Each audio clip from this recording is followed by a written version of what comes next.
দাজ্জালের আত্মপ্রকাশ কোথায় হবে? মহানবী সাল্লাল্লাহু আলাইহি ওয়াসাল্লাম কি বলেছেন? হাদিসের ভাষ্যমতে মহান আল্লাহ কিয়ামতের আগে দাজ্জালকে পাঠাবেন।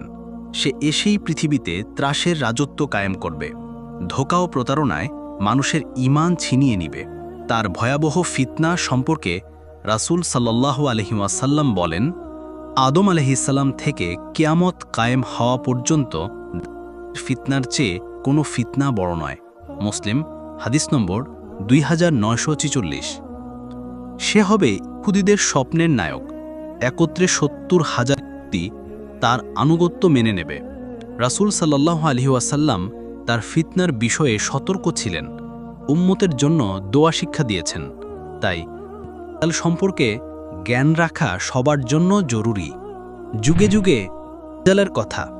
আনাস ইবনে মালিক রাদিয়াল্লাহু তাআলা আনহু থেকে বর্ণিত, আল্লাহর রাসূল সাল্লাল্লাহু আলাইহি ওয়াসাল্লাম বলেছেন, পৃথিবীতে যত নবী রাসূল প্রেরিত হয়েছেন তারা সবাই নিজ নিজ উম্মতকে মিথ্যাবাদী কানা দাজ্জাল সম্পর্কে সতর্ক করেছেন। দাজ্জাল কানাই হবে, আর তোমাদের রব অবশ্যই কানা নন।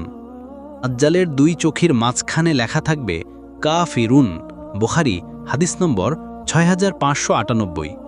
দাজ্জালের গঠন আকৃতি। ইবনে ওমর রাদিয়াল্লাহু তাআলা আনহু থেকে বর্ণিত, রাসূল সাল্লাল্লাহু আলাইহি ওয়াসাল্লাম বলেছেন, আমি নিদ্রিত অবস্থায় দেখতে পেলাম যে আমি কাবার তাওয়াফ করছি।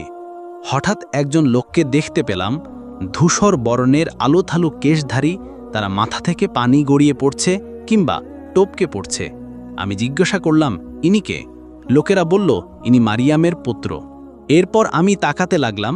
হঠাৎ দেখতে পেলাম এক ব্যক্তি স্থূলকায়, লাল বর্ণের কোঁকড়ানো চুল, তার এক চোখ কানা, চোখটি যেন ফোলা আঙুরের মতো। লোকেরা বলল, এ হলো দাজ্জাল।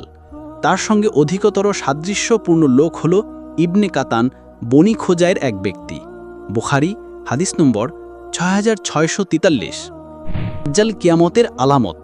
হুযায়ফা ইবনে আসিদ আল গিফারি রাদিয়াল্লাহু তাআলা আনহু বলেন, একদা আমরা আলোচনা করছিলাম। এমত অবস্থায় রাসূল সাল্লাল্লাহু আলাইহি ওয়াসাল্লাম আমাদের কাছে আসলেন এবং জিজ্ঞাসা করলেন, তোমরা কি নিয়ে আলোচনা করছো? তারা বলেন, আমরা কিয়ামত সম্পর্কে আলোচনা করছি। তখন তিনি বলেন, কিয়ামত কায়েম হবে না যতক্ষণ না তোমরা 10টি বিশেষ নিদর্শন দেখবে।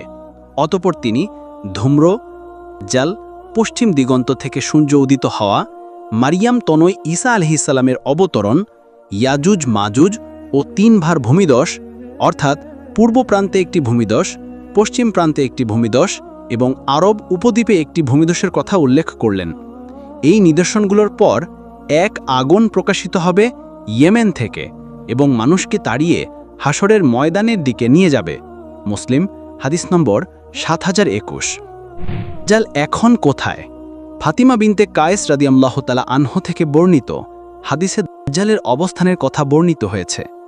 দীর্ঘ হাদিসের সারাংশ হল, একদিন নামাজ শেষে রাসূলুল্লাহ সাল্লাল্লাহু আলাইহি ওয়াসাল্লাম তামিমদারি রাদিয়াল্লাহু তাআলা আনহুর সঙ্গে ঘটে যাওয়া ঘটনা বর্ণনা করেন। তারা নৌভ্রমণে বের হয়ে ঘটনাচক্রে একটি দ্বীপে উপনীত হয়েছিল। সেখানে দাজ্জাল ও তার গুপ্তচরের সঙ্গে কথোপকথন হয়েছিল। হাদিসের শেষাংশে এসেছে, রাসূল সাল্লাল্লাহু আলাইহি ওয়াসাল্লাম বলেছেন, মনে রেখো, দাজ্জাল শাম কিংবা ইয়েমেনের কোনো সাগরে নেই, সে পূর্বের কোনো এক স্থানে আছে। এ কথাটি তিনি 3 বার বলেছেন। মুসলিম হাদিস নম্বর 7119। দাজ্জাল কোথায় আত্মপ্রকাশ করবে?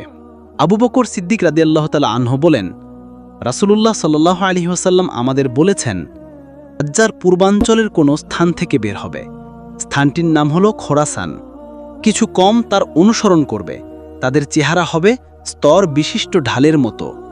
তিরমিজি হাদিস নম্বর 2237।